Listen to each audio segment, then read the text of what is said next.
Bonjour, je suis Eyea du vaisseau spatial Amiral Columbus. Aujourd'hui, nous allons parler de la noosphère, espace-temps et mémoire.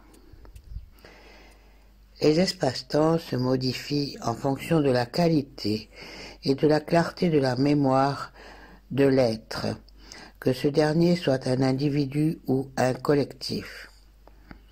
La reconnexion de l'humain avec son essence crée l'espace-temps noosphérique, lequel accueille la conscience planétaire alors qu'elle évolue vers le 6e soleil de conscience.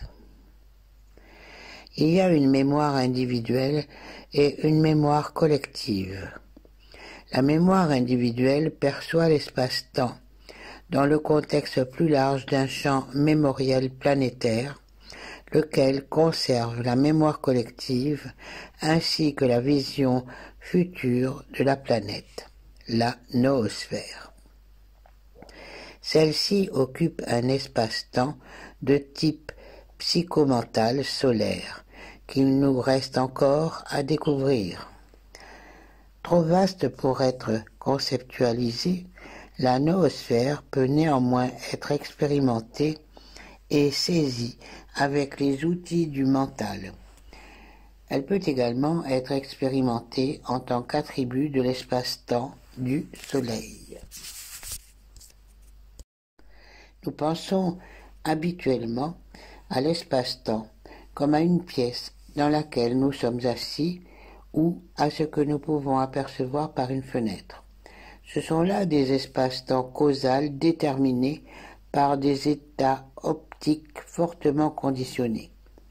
Il n'existait que cela, nous n'aurions pas grand-chose à observer. Les facettes à niveaux multiples de l'espace-temps sont vastes et comparables au spectre électromagnétique de la lumière. Seule une portion de ce spectre est de la lumière visible, où les couleurs invisibles contiennent des rayons infrarouges à l'extrémité inférieure du spectre et les rayons ultraviolets à l'extrémité supérieure de ce spectre. De manière similaire, il existe un spectre sensoriel de l'espace-temps, en plus d'un niveau non tangible, infrasensoriel ou ultrasensoriel. Ainsi, il existe des espaces-temps en dessous du niveau de notre seuil de perception et au-delà. L'espace-temps ultrasensoriel est représenté par la noosphère et les champs mémoriels cosmiques. Quant à l'espace-temps infrasensoriel, il est représenté par l'individu jusqu'au niveau atomique et subatomique. À demain pour une nouvelle capsule.